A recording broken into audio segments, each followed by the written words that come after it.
Oh, really? Yeah, I think so. I think so. I wonder why we're excited and motivated to be on time tonight. Yeah. So good evening, everyone, for our next in our Blether series. We're coming to you live from other ends of Scotland. I am currently sitting at Loch Kinnaird, down in the west coast, or not quite the west coast, but in the west of Scotland. I'm absolutely amazed that I've got such a good internet signal, to be completely honest.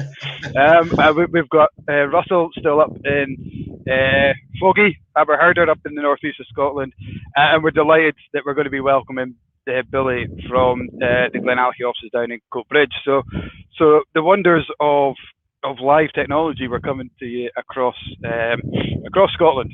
So we're absolutely thrilled tonight to have Billy Walker as our guest. And feel free to pop any questions to us if you have to find out. So as we always say, the Blether is not about, we're not going to look at a Glenalchie focus, we're not looking at the Inverurie whiskies focus. We want to get to know Billy as the person that he is and how he became where he is. So, try and keep the questions about Billy or about us. You can ask if there's anyone interested in us. I dare say there will be a distinct lack of that, but you never know. But feel free to ask any question. We'll do our best to answer them. Some guys already on. Good evening, Phil. Good evening, Duncan. Hi, guys. I'm sure these are names that the Glenalchie following will already will know. Let us know what's in your glass, guys, and we'll raise it. So I've got the only plug I'm going to have on the night of the show tonight. I've poured our own shop exclusive cask number 7169. It says an Oloroso puncheon, which we released just about a year ago. We have I was on the phone to Glenalchie this morning, and we still have. We're down to double figures. We've got I think it's around about 60 bottles left. So if you've tried it already and you want to get another bottle, it's worth grabbing quickly. If you haven't tried it, why not? Please grab a bottle and let us know what you think of it. But without further ado, I know you're not here to listen to me. You're all here to watch Billy. Before I introduce Billy, Russell, what's in your glass? I have got the handful from, well, it wasn't quite a handful, it would have been a handful from the distillery last year that we got down at the shop, the Prem Crew. This is my second bottle of this. I absolutely hoovered up the first one. Love it. Really lovely. So yeah, I thought I'd give that another wee go tonight. Nice summer's evening drink. Brilliant. So yeah, let us know what's in your glass, and we will bring Billy on screen. Hello, Billy. Good evening. How are you? Hi, guys. I'm fine. How are you? Doing good. Excellent. Outside again. This is the second Blether, so it shows how good the Scottish summers are coming. So I can sit outside and do this. I was worried about the midges, but they haven't come down yet. So they will. They will. Yeah. If you see me slapping or anything, that's the reason. So we got Phil's got a 2006 Pedro Jimenez distillery exclusive, cask 6604. Another outstanding dram. John's got our bottle there, a Glenalchie 15. Duncan's mixing up. He's got the Glenalchie 15 and Portwood finished 10. One in each hand. Proper Scotsman. Yeah. Well balanced. So Billy, just on that Portwood finished 10-year-old, that was part of the first series, wasn't it? The first of the wood series that you had, and then you took out the 11-year-old. Was it the second series? Was that right? Yes. Yeah. Absolutely. That Portwood, it really opened my eyes to port casks as something different. Because I love my kind of generic taste in those for Portwood was that like raspberry Cranachan, that raspberries, that creaminess, and the oatmeal. But you had a big chocolate influence in that Portwood as well, which I'd never seen, and it really opened me to a lot of new different port casks. Yeah, I think I mean a lot of what we do is based on long experience. What I mean, the more you work with these casks, the more you understand what they are capable of delivering. I mean, they don't always deliver the full expectation, but in your mind, you'll have an idea of what kind of the core character that these different styles of cask will bring to the main spirit, and that's kind of what we're working on all the time. What experience will tell you is, how long do these casks normally take? Wine casks, for instance, you can you could probably leave it in wine cask for many, many years, and it's not going to overwhelm the primary kind of DNA of the Glenallachie. There's other casks like the Chinkapin where you really need to be monitoring it on regularly on a monthly basis so that you capture it on the sweet spot and you're not overcooking it. So that's the kind of stuff. But port casks, if you get them good, you get them fresh, it can give you a wonderful delivery of additional flavour profile. There's Ruby Port, there's Tawny Port, there's all these. Have you ever tried? Is there a chance of doing a Whiteboard Cask? Would that be something you would look at? I haven't tried a Whiteboard Cask. There's no reason why not to.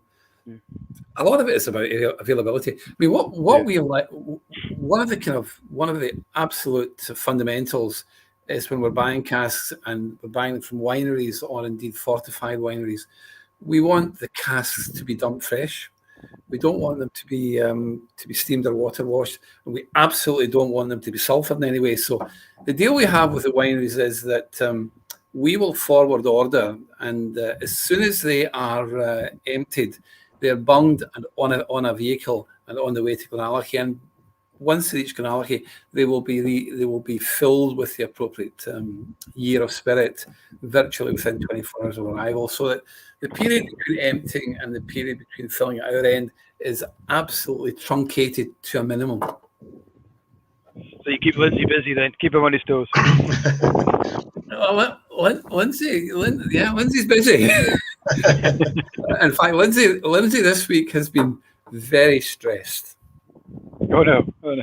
I hope he's having a dram tonight. I'm sure he wouldn't have any other way. Oh no, he loves it. Lindsay loves being busy, but we are busy, and if you're passing, you will see, if you look at the barrel yard at the back of the distillery, I mean, it's absolutely crammed with casks just now. A very, very busy period. A lot of wines are emptying. There's a lot arriving. We're working really hard to get the spirit into them as quickly as possible. And it's a very, very interesting time just now. Fantastic. I mean, one of the things I guess I always feel about Glenallachie is just the whole experimentalism, experimenting with all sorts of different things, and it's the amount of different finishes is fantastic. And I guess that all comes from you. Is that something? Have you always been that kind of person, somebody that's wanted to experiment with things in any walk of life? It's a really interesting question, and in fact, the answer, there's quite a long answer to that. So I will try and give you a short answer. Oh, don't worry, we've got an hour. but it's a good question, and it also kind of positions where we are in the industry against where we were maybe 40 or 50 years ago. And I can tell you, I mean, you guys are young guys, and there is no doubt that the people who steered the industry 50 years ago were very talented people. But the whiskey we're making today is the best whiskey that has ever been made in this industry, for many reasons. And one of them is that we are actually now getting access. We are prepared to spend a lot of money, and we are prepared to be, I was going to say visionary, but that's a conceit. I don't mean visionary. I mean experimental, definitely. But we're prepared to spend money on top-end wood, whereas I'm not certain that the industry 40, 50 years ago was consumed with that kind of idea. In fact, I know it wasn't. That's not to say the whiskey wasn't good in these days, it was. But the use of cask would revolve around ex-bourbon casks in the main, and then you would have the kind of outliers like Macallan under the famous Willie Phillips, who was seriously into sherrywood. You've got John Grant, of course, at Glenfarclas, who was a missionary for sherrywood as well. But outside of that, you wouldn't see too many different styles of wood, wine finishes, wine styles.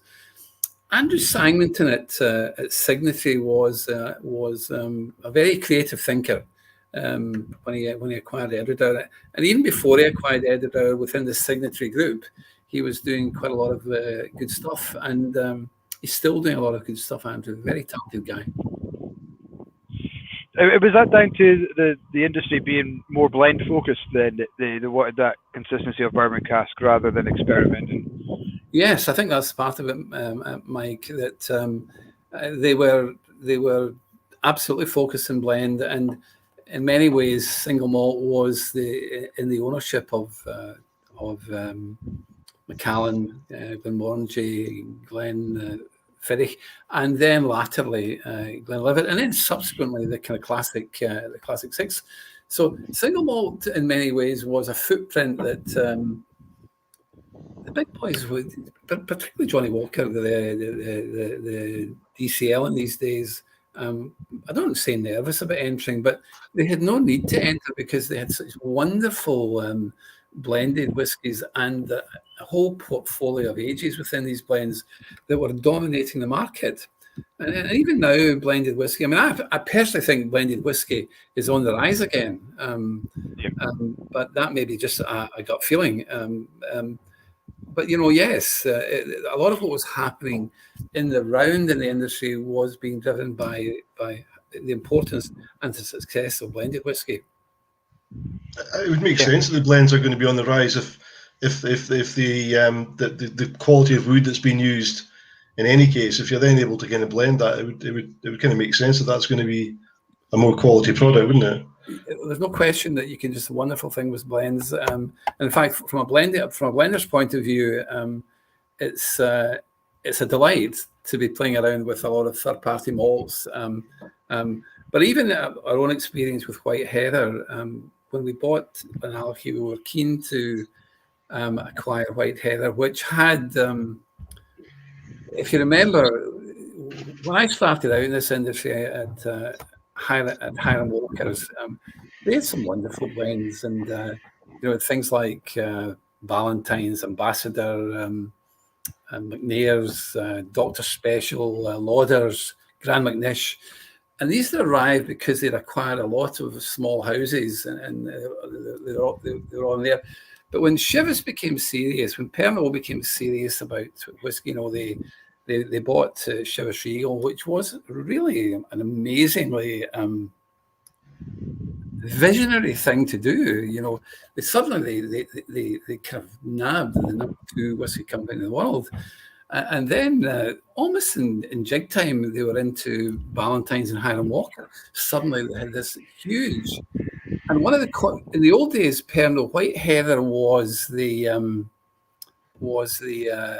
their principal premium blended whiskey, although it had House of Campbell. White Heather was the kind of top end whiskey. And when all of these new brands arrived in the blending house, you've got Chivas Regal, you've got Royal Salute, you've got the Ballantyne range, wonderful range, something special. White Heather was kind of kicked into the long grass. Eventually, it was taken off the market. So we were keen to get it on, and I was keen, have been keen, and have been preparing to launch White Heather as a 21-year-old, as we did in the last 2 or 3 months. And a lot of what went into it, you're right, a lot of what went into it was a lot of clever wood management, not only in the malts that we're going in, but also in the grain whiskey, which in many ways is quite revolutionary, because most companies historically would have stuck grain into probably second fill American barrels at best. Yeah. But if you give it a chance to open up and enjoy top end wood, and it doesn't need to be in the grain, the grain will take on the flavour characteristics of the wood pretty much more quickly than the malt will, because of the kind of, it's a thinner experience. So yeah, look, blends we continue to do a lot of quite interesting stuff, and more of that later. Indeed, absolutely. But was that always part of the grand plan? Because when you had Inverurie, you then had Glendronachy and Glenglassaugh, you looked at single malt distilleries. This time round, you've got Glenallachie, and you're now looking at McNair's and White Heather. Was that always the plan to kind of move into blends rather than looking at maybe another single malt distillery? Listen, Michael, it's easy to say what was the plan. It's probably no, it wasn't the plan. It's a consequence of being able to access these brands. And it is a case that when we bought Glenalchie, we did actually buy inventory to support launching a blended whiskey, and indeed to launch the McNair's blended malt range. But it would be a conceit to say it was always a plan. The plan was look, when Glenalchie became available, or it was clear that Sheila's Pernod would be prepared to have a discussion about it. I personally was excited because I was familiar with Glenalchie, although Glenalchie had kind of played under the radar and probably had very little opportunity to expose itself as a single malt.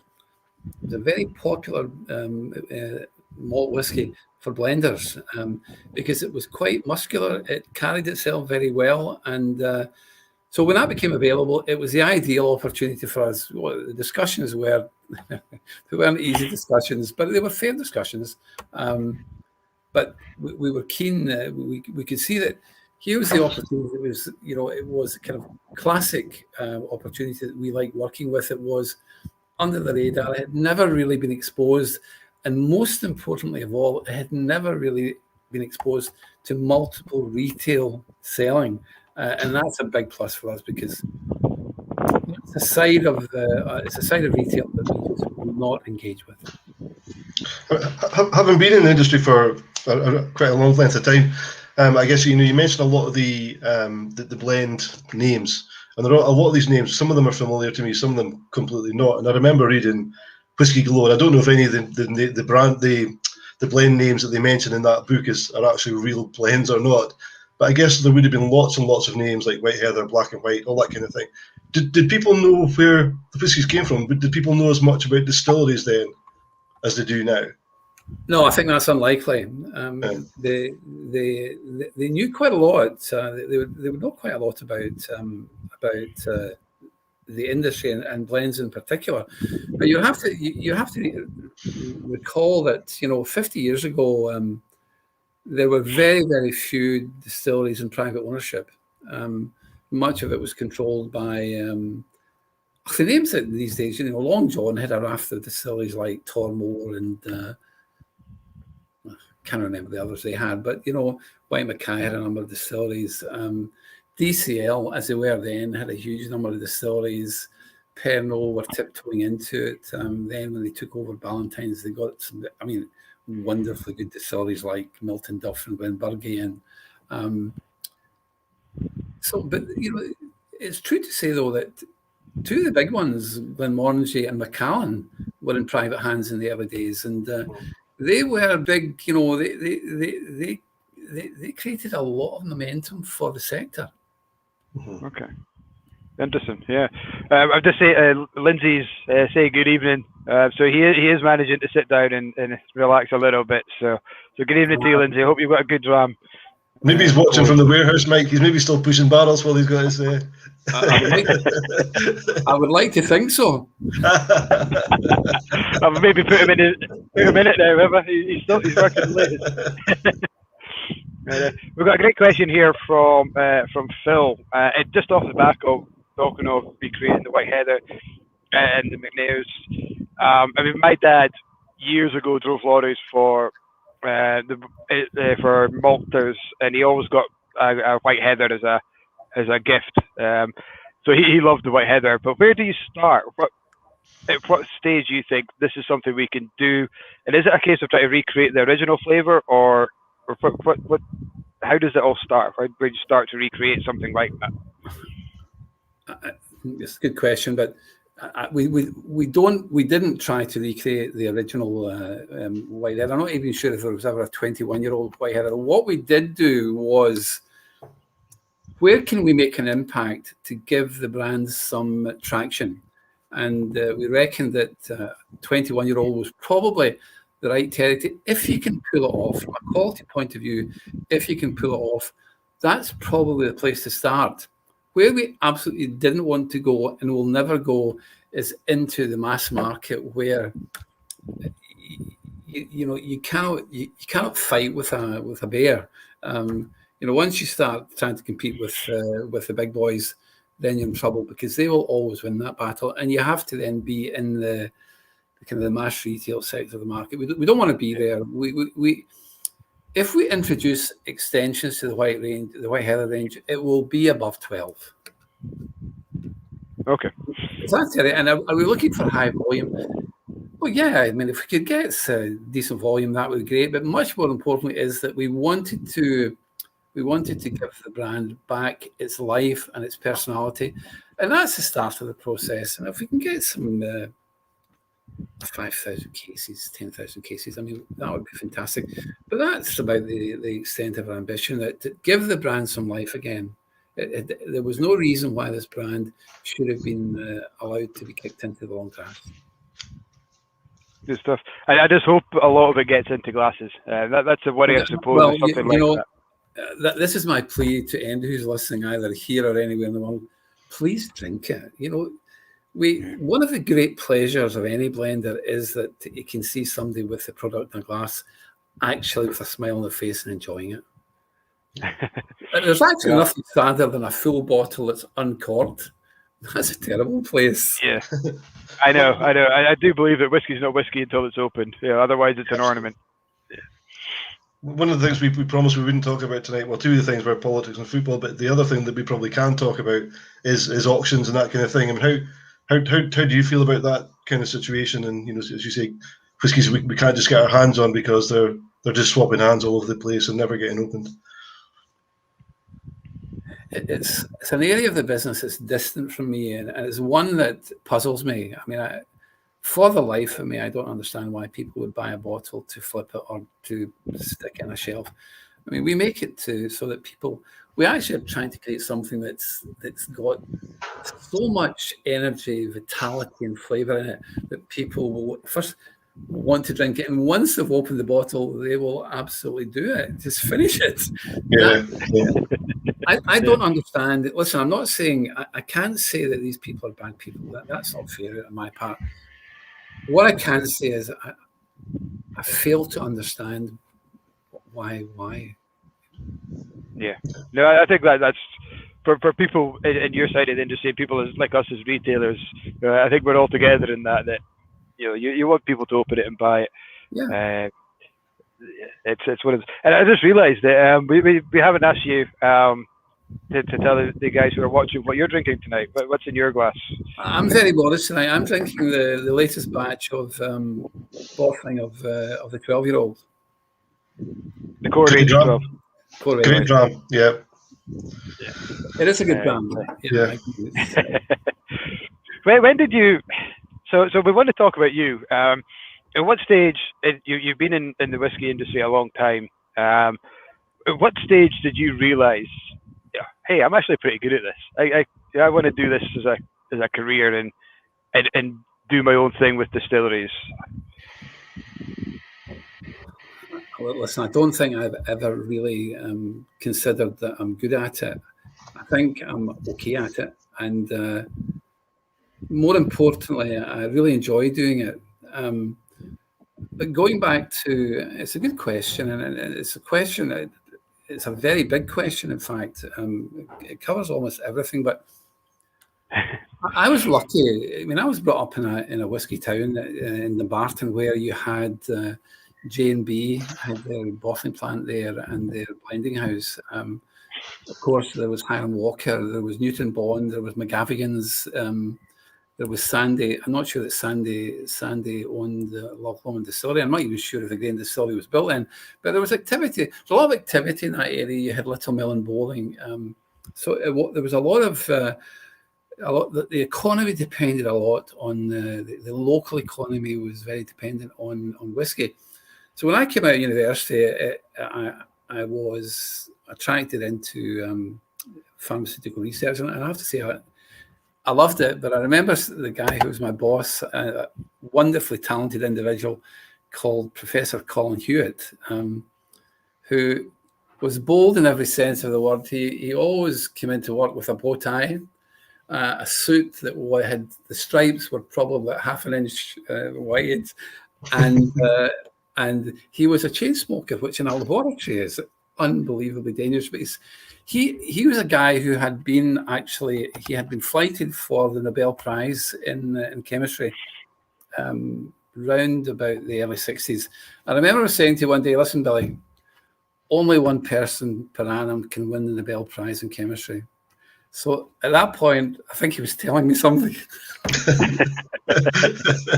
So he was a very kind, he was a great boss. An opportunity to come up at Ballantyne's, and it was just an opportunity. It was great to get into the industry.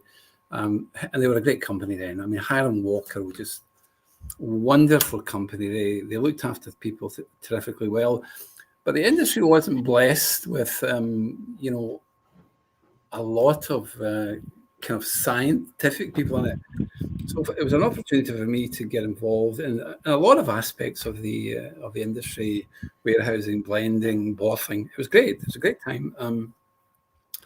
And the great Jack Gowdy was a blender there.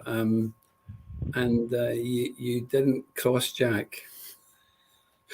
But he was a terrific blender, and Robert Hicks was coming through as well at that time. And I left and joined. I was tempted to get back into pharmaceuticals. I went to Beecham's for a couple of years to, ferment penicillin. But it was too structured for me. It was too conventional business. So when Inverurie came along and said, "How do you fancy coming along as a blender?" I said, "Great." So, and that was a fantastic time. And that was a company that was going through an amazing time, was starting for, the people who owned it in these days are a company called Publica, who are based in Philadelphia. And, they had the boldness to build a grain distillery, Garma Heath. They had Glenflagler, and they had all kinds of derivatives, Mavis Bank, Glen Mavis, single malts, Pinwinnie blends, Green Plated, MacArthur's. They were really, really energetic. It's a fantastic company to learn the tools in. You really were on the tools, but not only in terms of blending, but also looking after the kind of the technical side of production. It was a great time. Anyway, after 6 years there, I joined Burns Stewart, who these days are a very small company owned by Terry Hillman, who now owns Tom and Tool and Glencairn, and a man who operates, walks in very, very silent shoes. You'll not hear a lot about Terry, but very, very inspirational guy. He had a business. He got on well, so I had been with them along with Barry Cornwell. We had been there a long time, and we were doing a lot of clever stuff in blending. And I mean by clever, we were tasked to do some very interesting stuff, because it was all about bulk stuff and low end blends, and you weren't exactly tooling up with the best supports, or indeed the best range of inventory. But it was a great time. Learned a lot of people, learned a lot about markets. And eventually we bought that business, and that kind of signaled a few things for me. We then get into things like Scottish Leader, which was, in many ways, it was a big success because it was part of the market that was quite difficult to intrude upon. Then we bought Deanston, and we bought Tobermory. Deanston, I have to say, of all the distilleries that we had to rehabilitate, Deanston was the most difficult one. It was, when we took it over, it wasn't in good condition. It took a lot of effort to get it in the condition that was worthy of making single malt. Tobermory was less difficult. There'd already been the process of restarting it had started, but they didn't really invest a lot of time and money into it. And then, of course, we sold the business, and my time with Burns Stewart came to an end. But I had enough knowledge now about things that might be possible. And I know you're probably too young, you guys, to remember, but in early 2000s, something like 16 malt distilleries mothballed, maybe one or two even permanently closed. And so I had a discussion with Shivas, who were very accommodating. What would you like to buy? We had a discussion. Ben Riach definitely fitted the bill, and the inventory that came along with it was terrific, and not only terrific, but incredibly surprising. We found out some wonderful peated Ben Riach, and that's another story in itself. Anyway, we kicked off with Ben Riach, and the market was changing unquestionably. The interest in the single malt was evolving and developing. I think we just caught the tide maybe at the right time, and it carried on. But we hadn't made a covenant to ourselves that I'm talking here, guys. If you want to just no, this is absolutely fine. I've written down to kind of just to say at some point. I'll just say it now. That must have been all the guys here, huge whiskey fans, would love to be involved in the industry in some way. Having a conversation with somebody like Shivas and then saying, "What would you like to buy?" Sounds brilliant. Like we've got a list of distilleries here. Which one would you like? But if you reflect on it, I can tell you at the time. I mean, Capardonic was closed, and it remained closed, unfortunately. And some of the whiskey that was in Capardonic was really, really nice. The problem with Capardonic was that it had only had secondary water rights. The primary water rights were with Glengrant, and that was a bit of a doubt. That was a kind of negative. But not that they offered these to us, but Altabane and Braes were closed at the time, and it was a time in the industry where the brakes were on, and single malt hadn't actually started accelerating like you see it today. But Ben Riach was a great chance. With the inventory we acquired was great. It was a nice boutique distillery. It gave us lots of pleasure and lots of surprises. And then out of the blue, Glendronachy became available, and I think we were probably seen as relatively safe hands. So we got into discussion. We weren't the only people in discussion. It wasn't a gimme. It was a proper process. That anyway, we succeeded in getting Glendronachy. We were amazed that here was this. I mean, unbelievably nice distillery, beautiful location. Locked away in the virtually, and I don't mean this unkindly a bit foggy, but virtually in the middle of nowhere. No, that's fair. That's fair comment, Billy. And it's a distillery where you would only see Glendronachy if it was a destination you were intending to go there. Yeah. Anyway, one of the problems with Glendronachy was it had been closed for 6 years, and that presented many problems for a big company who had ambitions for big volumes. It wasn't a problem for us. We could see ways of managing that, circumventing it, or just taking the hit in the chin because the opportunity was so good. And we in the 8 years we had stewardship of it, and we were only stewards of it. Another lot have come along, and by the way, even though they're a big company that bought it, they're only stewards of this distillery. This distillery will be there, as all these distilleries will be, in 10, 20, 40, 50 years, and there will be other stewards. And let's hope that they treat these wonderful distilleries with the right kind of respect. Anyway, we were blessed to have Glenronach for 8 years. I have to say, I think we did a good job with it. It wasn't absolutely understatement of the century there. It wasn't a difficult job because it was something that it had its own wonderful DNA and personality. Anyway, when we then somewhere in between, I think it was 2013, we got the opportunity to buy Glenachydron. In many ways, that's my biggest disappointment because we put in some wonderful kind of follow through. Whiskies and wood styles at Glenachydron that I think are beginning to appear in the market now. And it was, I used to say when you were standing looking over to south end, Sandend. Sandend. Yeah, You couldn't buy this place. Just unbelievable. You're looking out to the North Sea. Next stop, Norway. Yeah, it was just beautiful.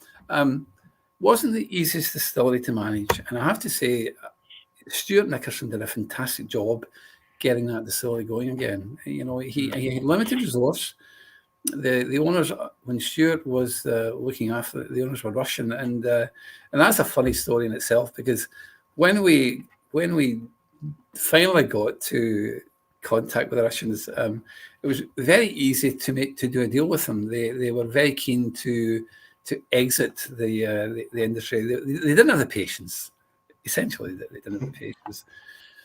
But in all that time, we never met them. You know, it was all done. It was all done by text or telephone or whatever. And after we had bought the glass, I finally met the kid. We invited them over to. We had an evening at Glenachydron House, and they were charming people. Their real interest, though, was in energy. They had a big energy supply company supplying it into some of the former satellite countries that had been split off from the old USSR. But look, it was when we finally agreed to sell the business. I have to say, I wasn't a particularly willing seller. We learned an awful lot about how to run distilleries, not necessarily about the science of the blending side of it, indeed the operational side, but more about the financial implications of managing money and making sure that there was always cash available to deliver the kind of ambitions you had, which put pressure on you to, you know, in the marketplace to make sure that you were selling. Anyway, we sold the business, and I have to say that the two South African partners I had during that period were fantastic. You know, they were great guys who were not only good partners, they were clever people. They had a good vision of what the world was like, and they had a wonderful understanding of Africa, which only people who live in Africa can understand how to do business in Africa. If you're a public company and you're listed on the London Stock Exchange, you will be very nervous about doing business in Africa. I can imagine. The law has yet to reach that continent. That was a fantastic learning experience. And during all of this, the kind of knowledge that we picked up and indeed contributed to in terms of good management and understanding the kind of sweet points when things get ready to go into the bottle. It was a great period, and we lived. I mean, virtually, we lived on top of the inventory. We were at it almost every minute of the day, following its development, moving it from one cask to another cask, and that's the kind of stuff that I hope that the young people who are following through in this side of the business are, you know, really getting their teeth into, because that's what it's all about quality. Yeah. I think you mentioned a bit there, but it's almost like the romance versus business as well, where the money you can't do this without a bit of money, so you have to have a bit of business savvy. But we all want the kind of romance of that wonderful dram, that, you know, just, you know, not dealing with the big money boys. But you just can't. It doesn't work that way. There has to be a huge business element to it. But in a funny old way, the industry. I mean, you guys, your kind of operation has been a hugely important part of kind of boutique single malt developing, and it's not just in the UK. This is happening, or indeed in Scotland or the UK. It's happening all over Europe. I mean, I would have said, if you want to test the market with a single malt, Belgium's a fantastic market for doing it, because people are not obsessed with property ownership. They have a balance of life that figures out that it's quite important to eat well, drink well, and actually enjoy life, instead of just consuming your world about owning a house or owning bricks and mortar. So it's a good market, but this is happening everywhere. It's happening in the States. It's happening in Taiwan. South Korea is a single malt market now. It's flying. And I had said to the team, you know, things are happening in South Korea that will make this a very important market. First of all, they like drinking. They genuinely have quite a long winter and an extreme winter. But things had happened in the blended whiskey market. The big brands there had been Windsor Imperial, one owned by Joe and one owned by Pernod. But if you remember, maybe about 6-7 years ago, maybe even longer, there was a shortage of older blended whiskey, and they pulled the age statements on Windsor Imperial. They kind of took the feet away from these brands, and it created opportunity for other styles of product to come into the market.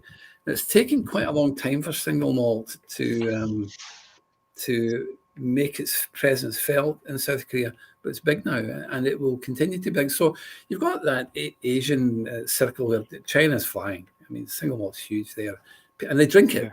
You know, they're drinkers.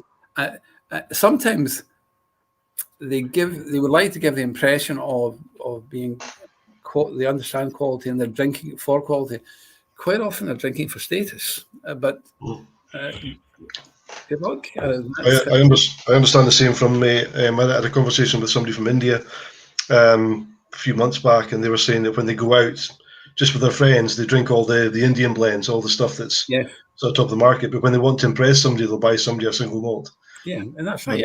Yeah. There's another market, and we'll come back to India, but you know, the kind of the Asian area, South Korea, China, Taiwan, Japan, Hong Kong, complicated market, but it's a good market. And in the not too distant future, Vietnam will be a big market, and it will be driven by being one of the very fast developing kind of holiday resorts in Asia. So the world is ever changing. The kind of financial dynamic is thankfully ever changing, and you're seeing previously relatively poor countries now becoming relatively rich countries. So challenges are great. People love single malt. They love Scotch whisky generally, and I'm not excluding blended whisky because it's a fantastic category. But you know, people do like single malt, and you know, when you touch on India, the kind of feeling is that there's not enough Scotch whisky in the world to fulfill India if they ever got the import levies removed. However, the word of caution is the current Indian Prime Minister is a very, very clever guy. I don't see that happening in the near future. We had just on that answer there, you touched on a couple of things that people have asked questions about, Billy. Ross Jolly has asked, with approximately 3/4 of Scottish distilleries in foreign hands, do you feel that master blenders are now under pressure for quantity over quality? And I think you kind of answered that, and it's all about the quality. Certainly from your perspective, it's all about the quality. It's a good question, and I think it could be worded in a different way. I mean, in our case, we are seeking to bring exciting things to the market, not just us. I mean, you can look around and see the clever stuff, as I say, that Arran Distillery are doing, like Tomatin are doing, like Everdown are doing. And if I've missed MD out, then I apologise, because all of these people are doing really, really good creative work, imaginative work. On the other hand, you've got the kind of mainstream companies, you know, the big companies. They've got legacies to defend and protect. So while we are maybe not consumed with having each brand being identical, the same, personally, I quite like it when each batch we make has a twist to it. You know, and I suspect the kind of people that we appeal to, the consumers that we engage with, also quite like that too. But you know, the big brands have in their mind the responsibility of making sure that there's continuity of quality, and that is a challenge for a blender. For sure, that's a different kind of challenge. But you know, I guess it goes back to the quality and business side, the romance and business side of it going hand in hand, isn't it? There's so much give and take from both sides, isn't it? And you get to a point when you're a big company, you get to a point where the stakes are so high that you can't afford the quality to drift. Yeah. Even if it's drifting up the way, it's different. Look, I don't think we have enough. I don't think we're training enough blenders in the industry. You know, if you go back 40 years ago, there were many, many more companies existed privately and have since been consolidated. I believe, I suspect that Diageo and Chivas have got plenty of trainees coming through, but who knows? But an important part of the business. It's a really important part of the business. Succession, yeah, absolutely, yeah. I mean, you mentioned along the way there, sort of resurrecting a number of distilleries, Deanston, Tobermory, Glendronachy, I guess, if you like, and getting Glenallachie back up on its feet. Was there any distillery that's kind of not around anymore, or is closed, or just kind of sitting mothballed that you would love to get your hands on? That's probably not going to happen, but it would be one of these kind of dream distilleries. Yes. Look, if somebody gave me a magic wand, Royal Lochnagar would be quite a nice distillery. Yeah. It not only would be, it's a beautiful distillery. Scapa is such an interesting distillery. And closer to home, Milton Duff, Glenburgie. These were in the ownership of Highland Walker when I was part of that team, and they were fantastic. They were, and the whiskey continues to be fantastic. Yeah. These are distant dreams. Yeah. I guess we're we're fortunate. Not starting rumours. No, we're fortunate, I guess, and Alistair and other independent bottlers who let us get a hold of these whiskies that we can try them from these companies. So I think we're kind of fortunate along that line, and even more with the growing expansion of independent bottling companies really gives us the opportunity to get our hands on some of these whiskies. And it allows people, it's exposing the personality of these distillers to people that wouldn't otherwise get access to it. It's great. Absolutely. Yeah, I think so. And actually, I mean, you touch on something that really is quite important. And, a lot of these independent bottlers were right in the vanguard of building single malt. Long before, and I will say again, I'll mention again Andrew Simonton, but, Cadenheads, the Douglas Lang, these guys, and Gordon MacPhail, now there's a proper whiskey company. These guys, were, they had insight into what they could do with individual bottlings, and they have been unbelievably successful, and they will endure. They will be around. Yeah. Is that something that ever interested? Is that something that ever interested you? And going down that kind of road? It always made me just a wee bit nervous, but I'm pleased for Alistair because he first of all he's got skin in the game. He's risking his own money, and in the process of doing all of this, you learn so much about these different distilleries and their personalities.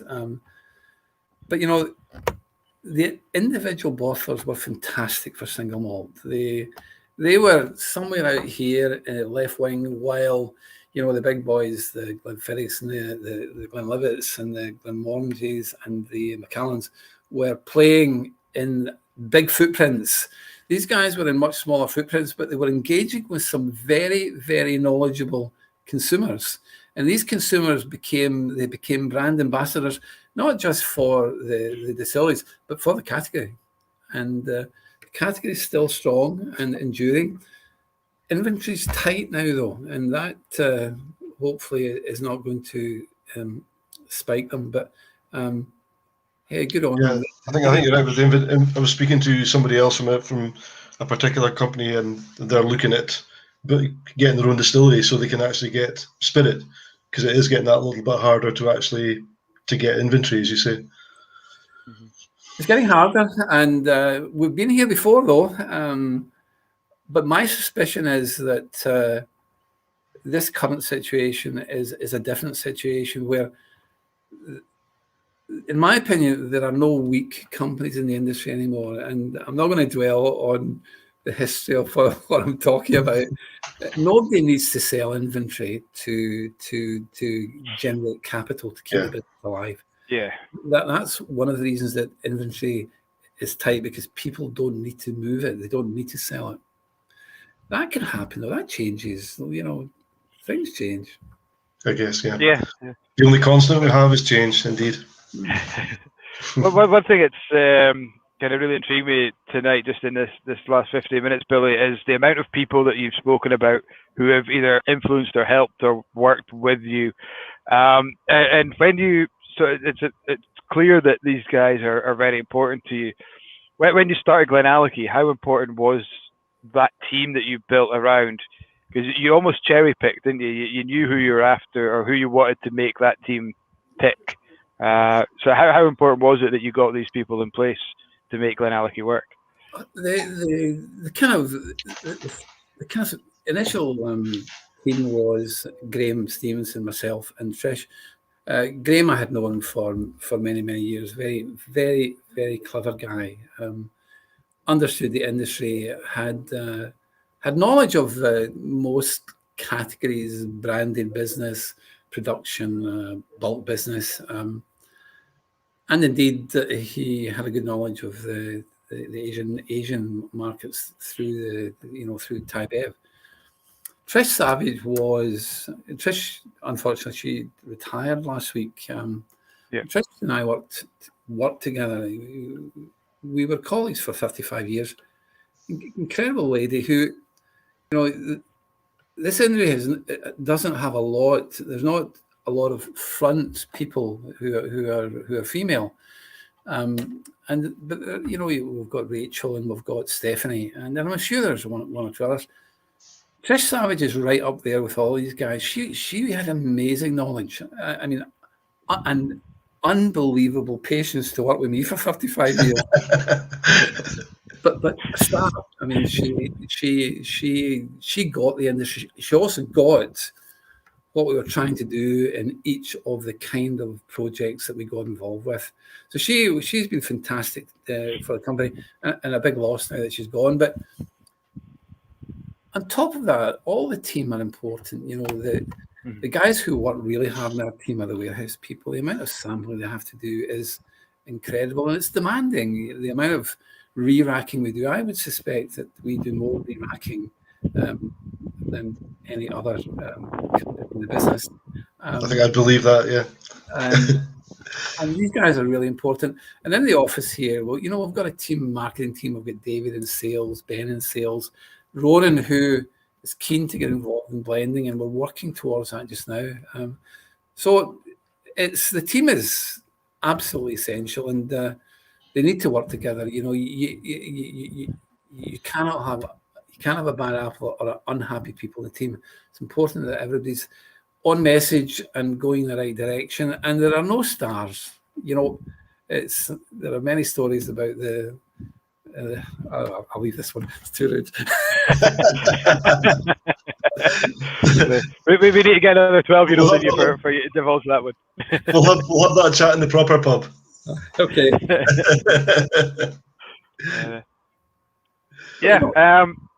People are everything.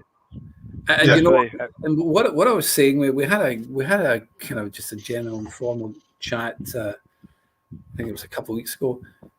This is not just about who we are. It tells you a lot about where the industry is at the moment, and it'll tell you will be seeing this too in your own business, that we've probably achieved in Glenallachie in 4 years what it took us 8 years to achieve in Glendronachy. And that's not because we are uber clever or uber intelligent.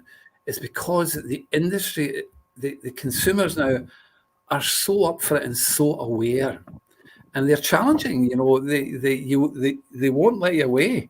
If you're disappointing, they will tell you. They will point the finger at you. Yeah, and not just you. They'll tell all their friends, and they'll tell everyone else as well. Absolutely. Yeah. Yeah. Look, which is a dangerous game in the social media world. Well, indeed. Well, anyway, I'm the ultimate Luddite when it comes to IT anyway, so I occasionally tiptoe onto Facebook, tiptoe back on.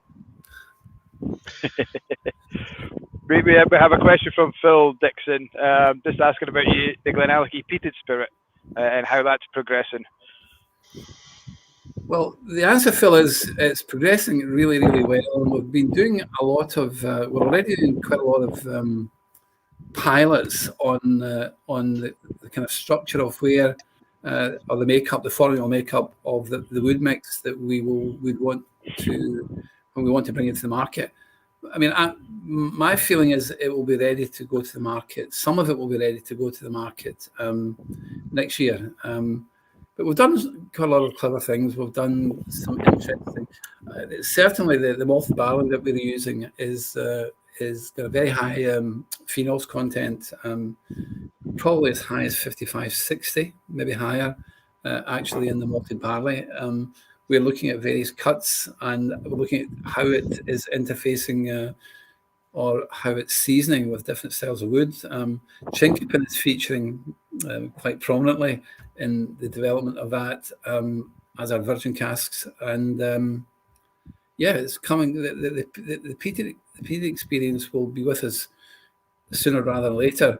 But you have to remember, it's a mainland peat. It's not a classical Islay peat where the expectation is medicinal iodine smokiness. It's a much sweeter peated style because the peat has been cut from land that had trees, whereas on the island there were no trees. So the vegetation that forms the peat in the island, the vegetation that forms the peat at St Fergus are quite different, and the subsequent product that we're getting will be. It'll be a sweeter style of peat, but we're working our magic on making sure that it is a very complex product when it comes in the bottle. Right. Are you able to give us a time scale on the release, or? I'd be disappointed if we couldn't get some of it into a bottle next year, but the progress, the quality will determine where we go. You mentioned a couple of places in Scotland there, Billy, and I remember, well, you mentioned a lot of places across the world in terms of markets and things, and I think I remember, probably wrongly, but maybe rightly, from a conversation somebody asked you in one of these chats a while back about the favourite place that you'd visited around the world, and I think, was it Japan or Tokyo would be? Am I right in thinking that was a place that you enjoyed? Oh, Tokyo's great. Tokyo, yeah. Tokyo Saturday. But I was just thinking, with this whole staycation and all this kind of stuff that we're having to do these days, where is your favourite place in Scotland to spend time, to relax? It's probably home, but my mother's family came from Strontian in Ardnamurchan. We had a croft there, and that was a big favourite place to go when I was young. Kind of grew away from it, kind of growing back to it now. Ardnamurchan is a beautiful part of the country. It regrettably has got midges and mosquitoes that are 747 variety. Indeed it does, yeah. I was there last year for the first time ever. I thoroughly enjoyed it. The midges weren't too bad because it was October, but the stags roaring every single night. We were in a caravan. It was just incredible. You fell asleep to the sound of stags roaring. Just wonderful. Proper wild Scotland. Let me go and put some money in the meter. I need to move to get the lights to come on. I noticed There we go, guys. We need to buy more Glenalchy, so Billy's got some money to put in the meter for. Listen, young people won't understand money in the meter. Nipping down to the local Spar to get some tokens. Yeah, we're just kind of. We're just coming up to the end of the hour. I personally could sit here all night. I know you're a very busy man, and we appreciate you really giving up the time that you have for us. I just got one question I want to ask you for, and this is a question that we ask all the guests on our Blether. Is so you walk into a whiskey bar and you have a look at the selection. There's no Glenalchy, God forbid. What do you go for? What do you look for to enjoy? What's your go-to dram? I'm going to actually be quite controversial here and say, if I was going into a bar I didn't know, I would probably go for Johnnie Walker Black, which is one of the great whiskey products that has endured and will continue to endure, and in my opinion, is getting better and better. If it wasn't, it'd be Ballantine's. And then, the problem with whiskey bars that we've got a lot of products is if the bottle is kind of, a quarter full. You're not sure how long it's been a quarter full. I always thought if I was buying a malt, it would be from a bottle that's probably pretty full. But if the bottle's pretty full, it probably means it's not very popular. Yeah, it's finding out how long that bottle's been there. Yeah, or if it's got the dregs left in it as well. But yeah, so if there's any bar owners or the guys who run the bars, get some Johnny Walker Black in there, and Billy will be right. Great product. It's and a great industry and a great company, by the way. Diageo, a terrific company. A wonderfully right now they are fantastically supportive and cooperative for the smaller companies in this industry. Very, very good company. Yeah, that's great to hear, because you kind of sometimes get this idea of these conglomerates, these massive industries looking after themselves. So it's great to hear that they're a company that have a decent amount of sympathy for the smaller companies and indeed the next size up company. And I'm pretty sure that if you talk to most new starts or new distilleries, you'll find that Diageo have been accommodating in terms of helping them. Right. No, that's great to hear. It's a good kind of indication of the whole whiskey industry, the community feel. It's a very much a in this together kind of vibe, isn't it, that you get from it, from the consumer to the retailer like ourselves, right the way through to these kind of big companies. We call it friendly competition. Yeah. Brilliant, right. So that's us in the hour, guys. Like I say, we could sit and talk all night, but you're a busy man. It's 8 o'clock. I'm sure you've been at your desk for quite some time already today. So we'll let you go, Billy. Incredibly grateful that you took the time out to come and chat to us. Thank you very much. Great insight into you and your wonderful career that you've had. I can only dream of having half the fun doing what I do that you've had. Listen, I'm sure you are having a similar kind of fun though. The excitement. We're certainly trying. And having a glass of Glenallachie, it definitely helps. Listen, guys, thanks for the opportunity. It's always nice to talk to people who are part of the industry, but more importantly, are enthusiastic about the industry. And that's the great thing about the whiskey industry, is that most people, it would be impossible for all people, but most people are pretty nice people and are helpful, and they engage with each other. Yeah. Anyway, thanks for the opportunity and good luck. Thank you, Bill. Thanks very much. Thank you, Bill. Okay, guys. Thank you very much. Good night.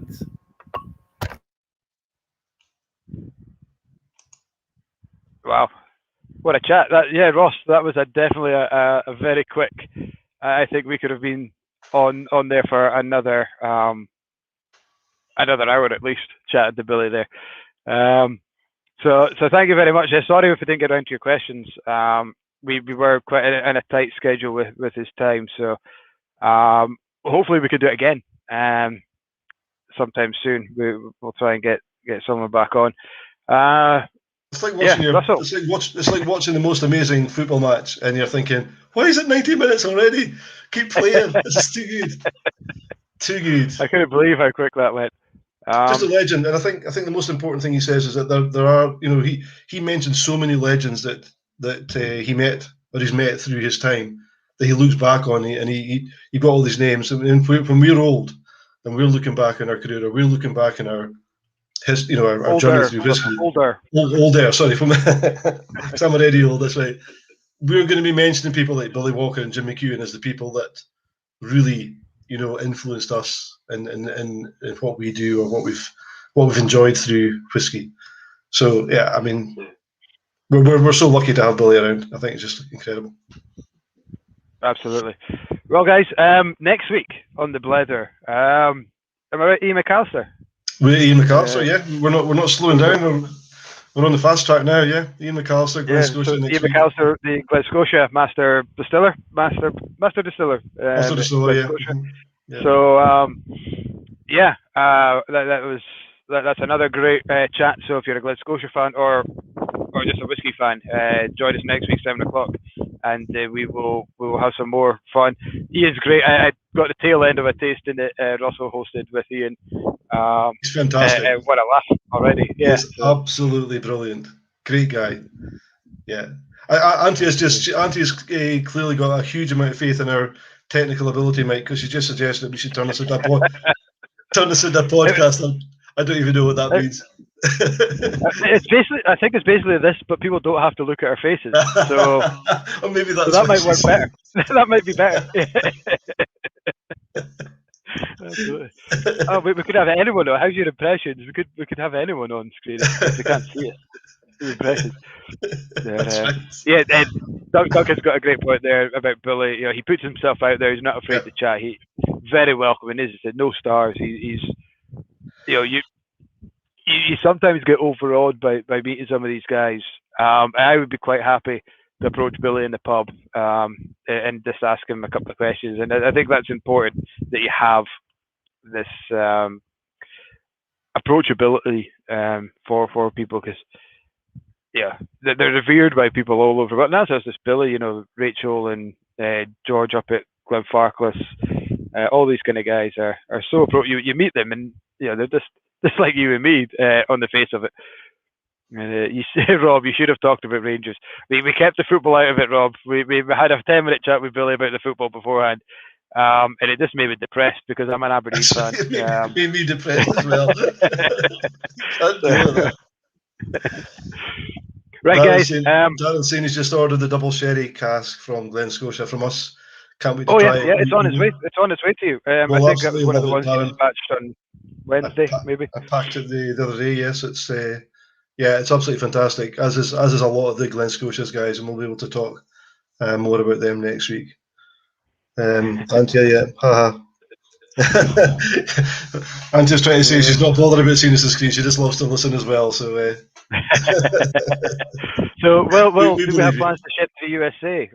I hope so. We have a lot of things planned for the shop over the next, up until the end of the year. A hell of a lot of things which we're really excited about. America is something we're probably, if we're going to do, we really want to do it right, and it's a huge undertaking. So.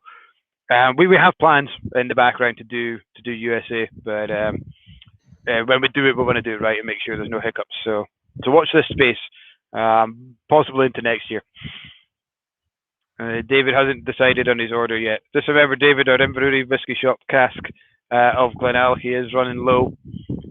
Join in a couple of weeks when hopefully we'll have the next exclusive cask ready to launch. So we're excited about that. If you get in our emails, you'll know who the chat is with in 2 weeks' time. To Mr. Ian Forteith. So if you know who he is, you might give you an inkling onto what the next shop cask is. You've certainly got a 50-50 chance, I suppose.